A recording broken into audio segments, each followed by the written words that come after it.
What if I told you that one secret agreement, signed hundreds of years ago, quietly turned the entire world into a giant debt prison? And almost nobody remembers it ever happened. Today, every nation on Earth owes more money than it can ever repay. The United States is drowning in $39 trillion. Pakistan, India, and most developing countries are trapped in endless loan cycles. Governments borrow just to pay interest on old loans. But here's the question no one dares to ask. If the whole world is in debt, who is the real master? Who benefits from this never-ending slavery? The answer lies in one forgotten pact that changed history forever. Stay with me till the end. Because once you discover this hidden agreement, you'll never see your taxes, inflation, or national development the same way again. It all began in 1694 in England.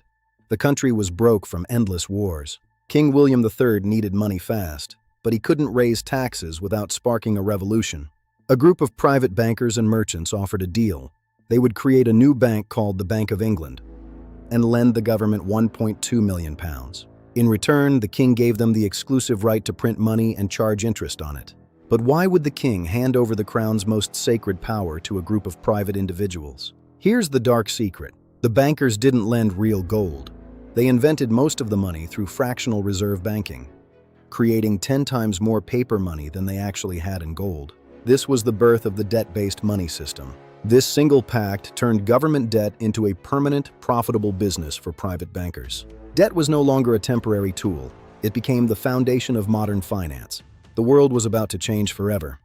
In 1913, America quietly passed the Federal Reserve Act, giving private bankers the power to create the nation's money and lend it at interest. After World War I and II, the system went global. Bretton Woods in 1944 made the US dollar the world's reserve currency. Then in 1971, Nixon ended the gold standard, removing the last limit on money creation. From that moment, every country started borrowing from the same debt machine. Central banks and private banks began controlling the money supply of entire nations. Debt became the new form of control. Without armies or kings, it's a silent weapon. A weapon that uses interest instead of bullets to keep entire populations in check. But what does this mean for you? Without gold backing, governments could now borrow unlimited amounts. The result? Global debt exploded. Today it stands at over $348 trillion, more than 4 times the entire world's economy. This isn't just a number. It's a weight that every human being on this planet carries. Developing countries were trapped with IMF and World Bank loans. They borrowed for development, but most of the money went back to Western banks as interest. It was a cycle designed to never end. They sold their natural resources and public assets just to stay afloat, selling their future to pay for their past. Ports, railways, and power plants handed over to the very masters of the debt machine. This was no accident. The forgotten pact had successfully turned debt into a tool of global control. Modern slavery without chains. You don't need armies when you own the air someone breathes and the money they spend. A system that was built in the shadows of 1694 has now consumed the entire world. But awareness is the first step to freedom. Once you see the machine, it loses its power over your mind. The question is, now that you know the secret, what will you do with it? National development or permanent debt? The choice is ours. Stay curious, stay vigilant, and never stop asking who the real master is. Look at the numbers today. Interest payments on global debt now exceed the GDP of many countries. Pakistan spends more on debt servicing than on health and education combined. This isn't just a budget issue.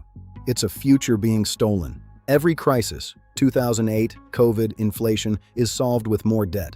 The solution is always the problem itself. Central banks print money, buy government bonds, and the cycle continues.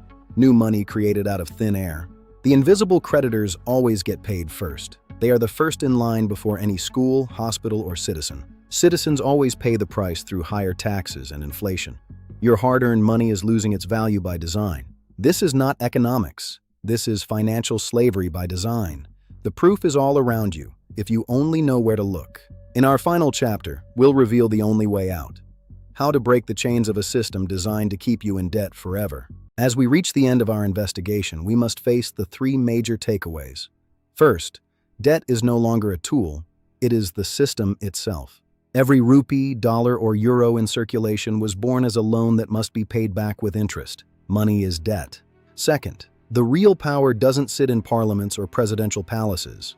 The faces we vote for are not the ones in control. It sits in the hands of the institutions that create and control the world's money, the true architects of our reality. Third, this debt can never be fully repaid. Mathematically, it is impossible. It is a race with no finish line. It can only be rolled over with even more debt, keeping nations and people permanently enslaved to the system. A loop without exit. But now you know. You see the invisible bars, and the moment you see them, you are no longer a prisoner of the unknown. The truth is the first key. Stay vigilant. The future depends on who controls the master.